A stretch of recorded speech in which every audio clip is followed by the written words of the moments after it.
दोस्तों, एक झोपड़ी के अंदर एक बहुत ही खूबसूरत महिला वो आधी रात को रो रही होती है और अपनी जिंदगी को सोच सोच करके वो फूट फूट करके रो रही होती है।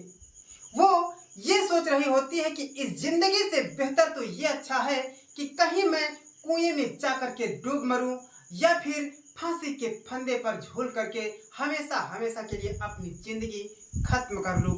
लेकिन बगल के बिस्तर पर देखती है कि उसकी बेटी 14 से 15 वर्षीय उसकी बेटी सोई हुई होती है।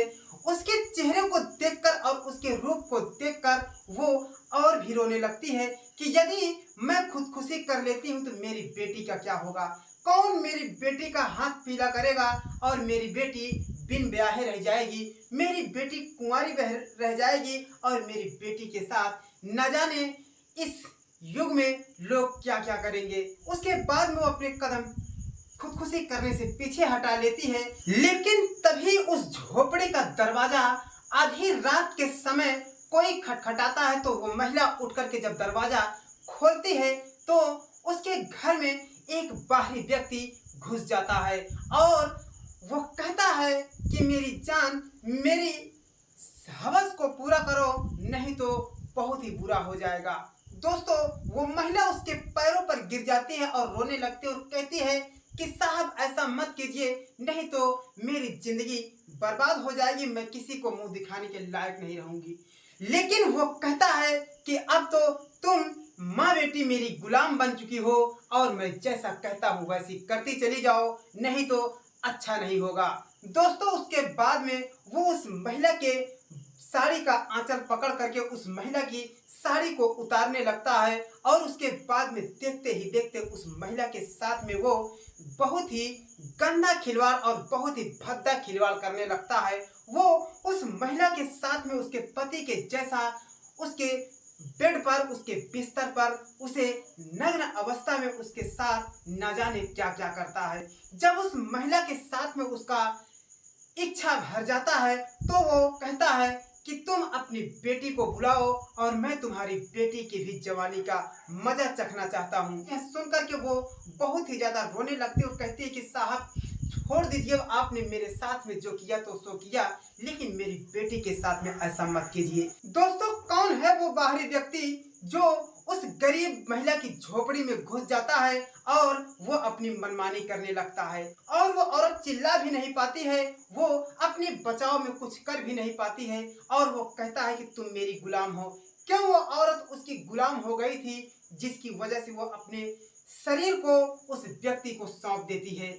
दोस्तों, कहानी बहुत ही अच्छी है और बहुत ही दिलचस्प है, लेकिन आइए इस कहानी को पूरा इस वीडियो के माध्यम से जानते हैं। लेकिन बस वही एक छोटा सा रिक्वेस्ट है कि आप इस वीडियो को लाइक कर दीजिए और चैनल को सब्सक्राइब कर दीजिए।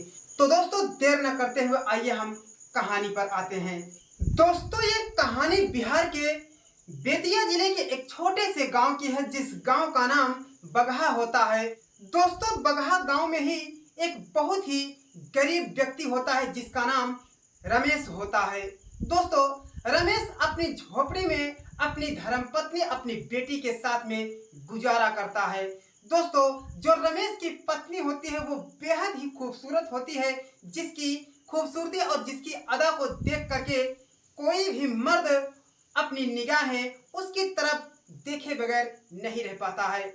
कोई भी मर्द उससे निगाहें जरूर मिला लेता है, राह चलते व्यक्ति उसकी तरफ देखे बगैर नहीं रह पाते हैं। लेकिन दोस्तों, जो रमेश की बेटी होती है, रमेश की बेटी की उम्र लगभग कोई 14 से 15 वर्ष की होती है। उसकी भी खूबसूरती अपनी माँ से कम नहीं होती है, क्योंकि वो तो अभी एक कुंवारी लड़की होती है, वो और भी खूबसूरत होती है। दोस्तों, इसी बीच में उसकी बेटी को एक ऐसा रोग हो जाता है कि उसकी आंखों की रोशनी धीरे धीरे कम होने लगती है। दोस्तों, जब रमेश अपनी बेटी को अस्पताल में लेकर के जाता है तो डॉक्टर कहते हैं कि तुम्हारी बेटी को बहुत दिनों से बुखार चल रहा है, यानी कि सालों से इसके शरीर में बुखार रहता है, जिसकी वजह से इसे उल्टियां होती है और उल्टी होने की वजह से इसकी जो आंख की रोशनी है, जो इसके आंख का धागा है, वो धीरे धीरे कमजोर पड़ रहा है और इसके आंखों का लेंस धीरे धीरे बुझने की कगार पर होता चला जा रहा है। दोस्तों यह सुनकर के रमेश बहुत ही ज्यादा चिंता में हो जाते हैं, वो बहुत ही ज्यादा टूट जाते हैं और डॉक्टर से कहते हैं कि डॉक्टर साहब, मेरी यही इकलौती बेटी है और इसके सिवा मेरी कोई संतान नहीं है। आप बता दीजिए कि इसके इलाज में कितने पैसे लगेंगे, मैं कहीं से भी ला करके आपको दूंगा। दोस्तों डॉक्टर कहता है कि अभी समय बहुत है, लेकिन पैसे कम से कम 3 से 4 लाख रुपए लगेंगे और तुम्हारी बेटी की आंखों की रोशनी धीरे धीरे पहले जैसे हो जाएगी। दोस्तों यह सुनकर के जो रमेश होते हैं और रमेश की धर्मपत्नी दोनों लोग बहुत ही ज्यादा चिंता में हो जाते हैं कि अब क्या करें और बेटी का इलाज कराएं तो कराएं कैसे। दोस्तों उसके बाद में कई दिन बीत जाता है, रमेश को कुछ भी समझ में नहीं आता है।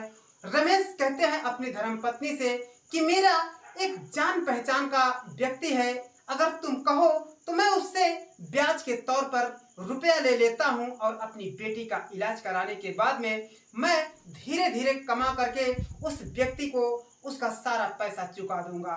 दोस्तों उसके बाद में वो उसकी धर्मपत्नी कहती है कि अगर ब्याज का पैसा लेते हो तो भी तो अच्छा नहीं हो रहा है, लेकिन करोगे तो क्या करोगे, क्योंकि अपनी बेटी की स्थिति बहुत ही खराब है। अब दोस्तों दोनों विचार विमर्श करने के बाद में कहते हैं कि सही बात है, कैसे भी करो लेकिन इस बेटी का इलाज तो कराना ही पड़ेगा। और रमेश अगले दिन जाकर के उस व्यक्ति के पास पहुंचता है जिस व्यक्ति का नाम भरत सिन्हा होता है। दोस्तों रमेश भरत सिन्हा को जाकर के अपने घर की सारी कहानी बताता है, सारी सच्चाई बताता है। तो भरत सिन्हा कहता है कि मैं तुम्हें 3 से 4 लाख रुपए देने के लिए तैयार हूं, लेकिन तुम एक स्टाम्प कागज ले आओ जिसमें साइन कर दो, जिसमें लिख दो कि मैं आपसे इतना पैसा उधार लिया हूं। दोस्तों उसके बाद में जो रमेश होते हैं, रमेश जाकर के कागजात में लिख देते हैं और उसके बाद में वहां से उस भरत सिन्हा नाम के व्यक्ति से 4 लाख रुपए लेकर के अस्पताल में पहुंच जाते हैं। दोस्तों जब 4 लाख रुपए लेकर के अस्पताल में जाते हैं तो डॉक्टर को दे देते हैं और कहते हैं कि डॉक्टर साहब मेरी बेटी कितने दिन में ठीक हो जाएगी। दोस्तों डॉक्टर कहता है कि मैं बहुत ही जल्द तुम्हारी बेटी की आंखों की रोशनी पहले के जैसे कर दूंगा, लेकिन मैं कोई भगवान नहीं हूं, मैं इस बात की गारंटी भी नहीं लूंगा कि कितनी जल्दी ठीक हो जाएगा। दोस्तों उसके बाद में अब वो अपनी बेटी का इलाज कराने लगता है और धीरे धीरे जो उसकी बेटी होती है मोनिका, मोनिका की आंखों की रोशनी पहले जैसे हो जाती है, लेकिन आंखों की रोशनी तो आ जाती है और घर की रोशनी चली जाती है। यानी कि जो भरत सिन्हा से पैसा लाया गया था अब उसका पैसा कई गुना बढ़ गया होता है, जिसकी वजह से परिवार में बहुत ही ज्यादा टेंशन हो जाता है। दोस्तों ऐसे ही रमेश दिन रात मेहनत करता है और उस व्यक्ति को ब्याज का रुपया देता है, लेकिन ब्याज ही खत्म कर पाता है, मूलधन तो पड़ा ही रहता है। जो ब्याज दिया रहता है उसके बाद में फिर खत्म होते ही आगे की तरफ ब्याज और बढ़ जाता है। दोस्तों इस बात से रमेश बहुत ही ज्यादा परेशान था। एक दिन रमेश को रात के समय में उसे हार्ट अटैक आता है और वो बिस्तर पे पड़े पड़े दुनिया को छोड़ देता है। दोस्तों इधर जो धर्म पत्नी होती है वो उसका रो रो करके बुरा हाल हो जाता है और मोनिका भी बहुत ही ज्यादा रो रही होती है और कहती है कि माँ, पिताजी, मेरे पापा अब इस दुनिया में नहीं रहे, अब मेरा क्या होगा और आपका क्या होगा। दोस्तों उसके बाद में उसकी माँ कहती है, यानी कि रमेश की धर्म पत्नी कहती है कि बेटी तुम चिंता मत करो, अभी तो मैं जीवित हूँ, जब तक तुम्हारी माँ है तो तुम्हें किस बात की परेशानी। दोस्तों उसके बाद में गांव के लोग रमेश का किसी तरह से दाह संस्कार करते हैं और धीरे धीरे जो उसकी माँ होती है, माँ भी मेहनत मजदूरी करने लगती है। लेकिन जो वो भरत सिन्हा नाम का व्यक्ति होता है वो आकर के इस घर में यानी कि रमेश की धर्मपत्नी से कहता है कि देखो जो हुआ वो बहुत ही बुरा हुआ, लेकिन मेरा क्या होगा, मेरा पैसा कब लौटा रही हो, मेरा पैसा लौटा दो, मैं भी अपने रास्ते चलूं। दोस्तों उसके बाद में रमेश की पत्नी कहती है कि साहब थोड़े दिन की बात और है, मुझे कुछ दिनों की मौका और दे दीजिए, मैं आपका पैसा पाई पाई चुका दूंगी। दोस्तों उसके बाद में बहुत ही मेहनत मजदूरी करती है, लेकिन भरत सिन्हा के ब्याज को वो खत्म नहीं कर पाती है। एक दिन भरत सिन्हा आकर के उससे कहता है कि देखो, अगर मेरी बात सुनो तो तुम्हारा कर्जा मैं माफ कर दूंगा और कभी भी तुमसे 1 रुपया नहीं मांगूंगा। दोस्तों, जब रमेश की पत्नी कहती है कि बताओ क्या है, दोस्तों वो भरत सिन्हा कहता है कि पैसे तो एक ही शर्त पे छोड़ूंगा, या तो तुम मुझे इस पैसे को समय पर चुका दो, या तो फिर अपनी जवानी का हवस मुझे पिला दो।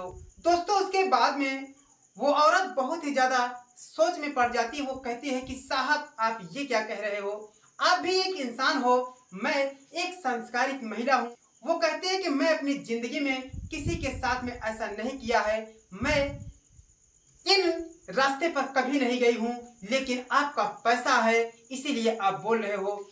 मुझे मौका दीजिए, मैं आपका पैसा चुका दूंगी। लेकिन वो जो भरत सिन्हा होता है वो कहता है कि तुम जहां पर ड्यूटी करती हो, जो मेहनत मजदूरी करती हो, इससे मेरा पैसा नहीं खत्म होगा। दोस्तों, अब वो जो रमेश की पत्नी होती है बहुत ही ज्यादा चिंता में हो जाती है, वो कुछ कहती नहीं है। और जो ये भरत सिन्हा होता है वो कहता है कि यही मेरी बात है, तुम्हें सोचने का मौका है, तुम जा करके 1 दिन नहीं, 2 दिन नहीं, कई दिनों तक सोच करके बताना और तुम मेरी हमबिस्तर हो जाओ, मैं तुम्हारा पैसा माफ कर दूंगा। अब दोस्तों, कई दिन बीत जाते हैं, यही सोच सोच करके रमेश की पत्नी बहुत ही फूट फूट करके रो रही होती है। वो सोचती है कि मैं कहीं कुएं में जा करके डूब मरूं, या फिर मैं फांसी के फंदे पर झूल जाऊं। लेकिन वो अपनी नहीं, जब अपनी बेटी की सूरत को देखती है तो वो और भी रोने लगती है कि यदि मैं खुदकुशी कर लेती हूँ तो मेरी बेटी का क्या होगा?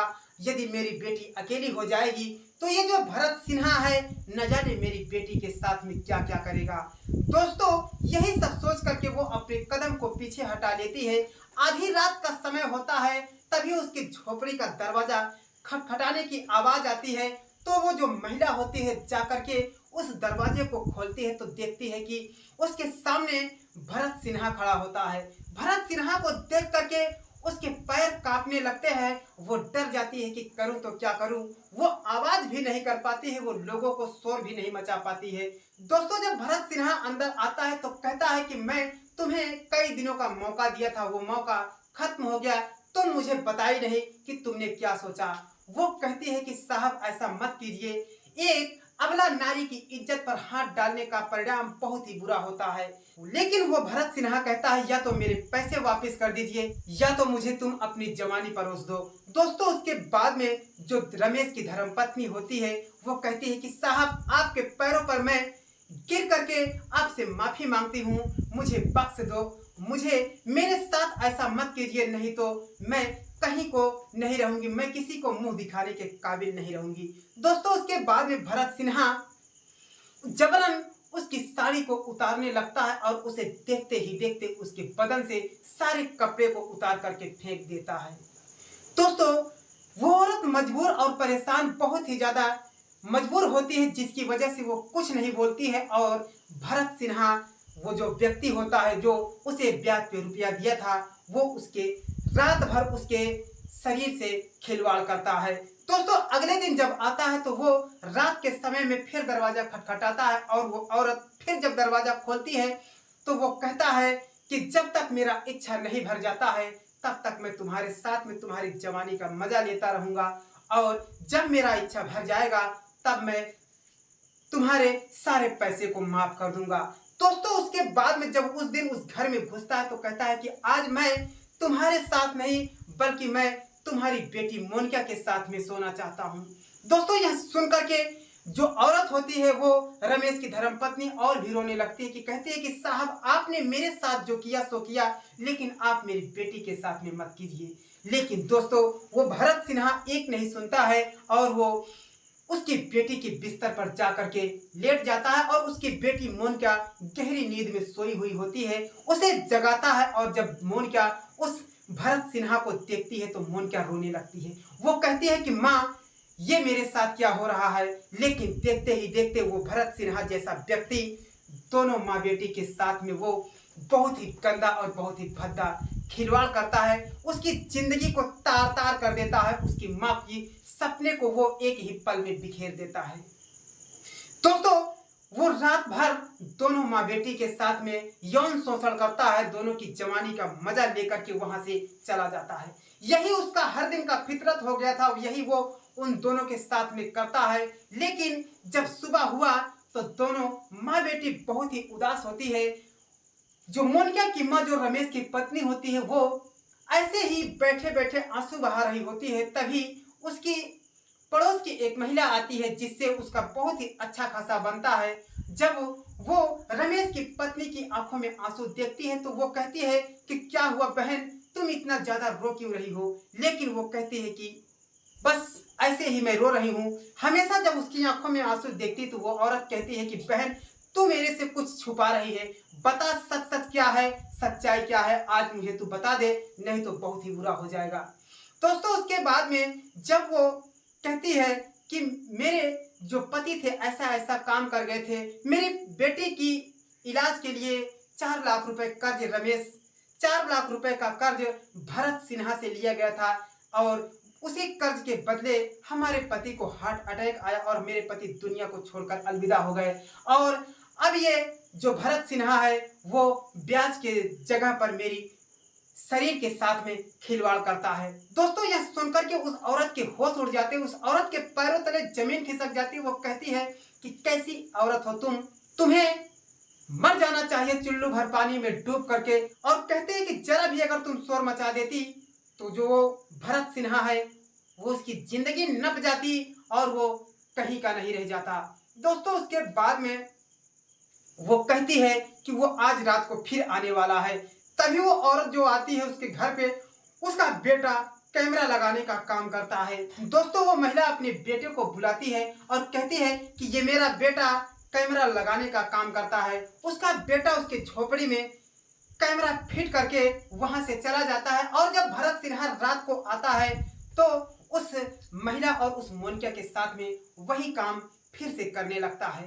फिर करने के बाद में जब वो भोर के समय में चला जाता है तो सुबह जब होती है तो वो महिला आती है तो वो अपने बेटे को बुला करके कैमरे को चेक करती है तो कैमरे में पूरी तरह से घटना वीडियो के सहित रिकॉर्ड हो गया था। और वो ले जा करके बगहा थाना क्षेत्र में पहुंचती है और पुलिस को जब ये दिखाती है तो पुलिस देख करके दंग हो जाती है। थाने के जितने कांस्टेबल होते हैं सभी हैरान परेशान हो जाते हैं और कहते हैं कि तुरंत, दरोगा साहब कहते हैं कि तुरंत जाकर के उस भरत सिन्हा को अरेस्ट करो और उसे हमेशा हमेशा के लिए जेल की सलाखों में बंद करो। दोस्तों जब इस वीडियो को भरत सिन्हा को दिखाया जाता है तो भरत सिन्हा बहुत ही गुस्से में हो जाता है, लेकिन पुलिस भरत सिन्हा को मार मार करके उसे हमेशा हमेशा के लिए बंद कर देती है। दोस्तों ऐसे इंसान जो ब्याज देने के बाद वो लोगों की मजबूरी का फायदा उठाते हैं और लोगों के साथ में ऐसी घिनौनी हरकत करते हैं, ऐसे इंसान को धरती पर रहना पाप होता है। ऐसे इंसान को तुरंत ही खत्म कर देना चाहिए। दोस्तों अगर किसी का मदद करना है तो उसे आप उधार दे दीजिए और बल्कि ब्याज ना लीजिए, ना किसी को ब्याज का रुपया दीजिए और ना किसी से ब्याज का रुपया लीजिए। लेकिन दोस्तों अगर ऐसा करते हैं तो कभी भी कुछ भी हो सकता है। अगर भरत सिन्हा जैसा इंसान रहेगा तो वो किसी के साथ कुछ भी कर सकता है। तो दोस्तों ये थी हमारी कहानी। अगर कहानी जरा भी अच्छी लगी हो तो इस वीडियो को लाइक करके जाइएगा और चैनल को सब्सक्राइब कर दीजिएगा। तो दोस्तों फिर मिलते हैं ऐसे ही कहानी के साथ में, तब तक के लिए हर तरह की कहानी से सागर को दीजिए इजाजत। जय हिंद, वंदे मातरम।